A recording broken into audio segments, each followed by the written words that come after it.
Hello friends, good morning. আশা করছি সকলে তোমরা খুব ভালো আছো আর আমিও খুব ভালো আছি। এই দেখো আমার মেয়েকে রেডি করেছি। এখন আমি ওকে জুতোটা পরানো বাকি আছে আর টোটোটা আসা বাকি আছে। বাইরে আজকে রোদ উঠেছে আর টোটো আজকে যার সাথে যাই আরেকজনের সাথে, সে আজকে আসবে না, আমাকে একাই যেতে হবে। সাথে থাকো, দেখতে পাবে। আজকে অনেক কিছুই আছে দেখানো তোমাকে। আজকে জগন্নাথ দেবের উল্টো রথ, ঠিক আছে? আজকে দেখাবো, সাথে থাকো।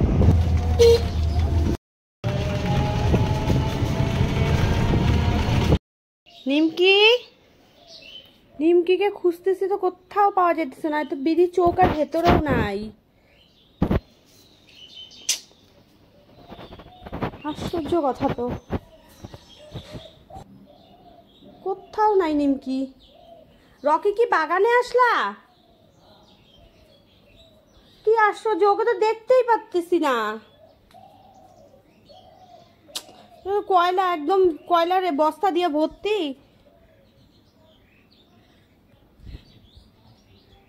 নিমকি মনে হচ্ছে এখানে নাই, বারান্দাতে নাই। ও তো ডাকলেও উত্তর নেবে না। নিমকি হারাইছে। নিমকি নিমকি করে চিল্লাও, তাহলে যদি পাওয়া যায়। নিমকিকে এইখানে আছে, এইখানে আছে নিমকি, বিড়ির চৌকার ভেতরে আছে নিমকি। নিমকি, নিমকি তো অনেকক্ষণ এখানে এসে করছে,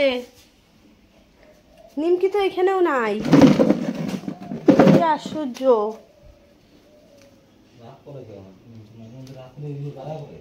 না ছিল,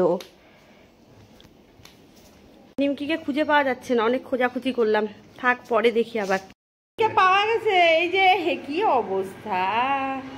হ্যাঁ দাদা, কাঁপতেছে ও নাকি? না না, ওই যে লুকাইছিল না, কি অবস্থা। চি চি, মা দেখা যাও নিমকির কি অবস্থা। ঝাল আছে কিন্তু অল্প দাও। আজকে উল্টো রথ, উল্টো রথে আজকে জগন্নাথ দেবকে হচ্ছে ভোগ দেওয়া হবে। তার জন্য রান্নার মামি রান্না করছে আর দিদিভাই আছে, আর আমি কিছু কিছু হেল্প করে দিচ্ছি। আর আমার মেয়ে দেখো ঘর থেকে গোপাল ঠাকুর নিয়ে চলে এসেছে, যে গোপাল ঠাকুরকেও সাথে ভোগ দিবে। আর এই দিকে মানে আমার বাবার বাড়িতে ছিল হচ্ছে জগন্নাথ ঠাকুর। এখানে এসে আমি একটু পুজো করছি। আমার মেয়ের বক্তব্য, ওকে মানে জগন্নাথ ঠাকুরকে পুজো করে ওখানে নিয়ে যেতে হবে।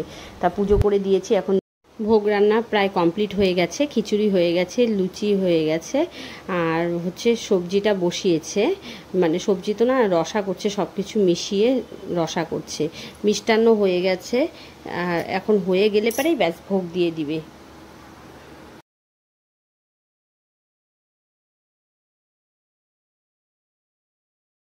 অপু সোনাকে সাজিয়ে একদম মেয়ে বসিয়ে রেখেছে, আর এদিকে পাশে জগন্নাথ ঠাকুরকেও বসিয়ে রেখেছে। আর আমার যা হচ্ছে ফল কেটে দিচ্ছে, আর এদিকে আমার রান্নার মামিরও হচ্ছে ভোগটা রান্না হয়েই গেছে প্রায়। এখন ভোগ দিয়ে দিবে। অনেকটাই বেলা হয়ে গেছে গো আজকে ভোগ রান্না করতে করতে। এখন তো ঠাকুরেরও খিদে পেয়ে গেছে, এখন দিতেই হবে। এখন ভোগটা দিয়ে দিবে। তো আমার মেয়ে মানে দিদিভাই সাজাচ্ছে, আর আমার মেয়ে এখন বসে পড়বে পুজো করতে। নিজে এখন আবার আমাকে নিজে একাই 100, আবার আমাকে জিজ্ঞাসা করে।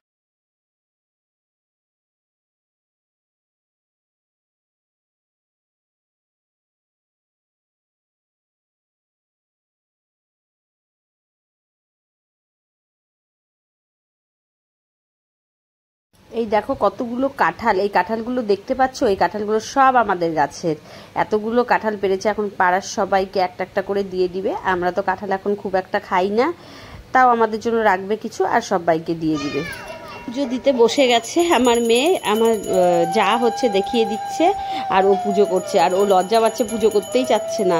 আর ও আমার যা বলছে কি, না তুই কর, তোকেই পুজো করতে হবে। দেখো না পুজো করার ঢং কি, মানে এদিক ওদিক তাকাচ্ছে আর পুজো করছে। আর এই এখন প্রায় ভোগ মানে হয়েই যাবে, ঠাকুরকে দেওয়াও হয়ে যাচ্ছে। তারপরে সবাইকে প্রসাদ দিব।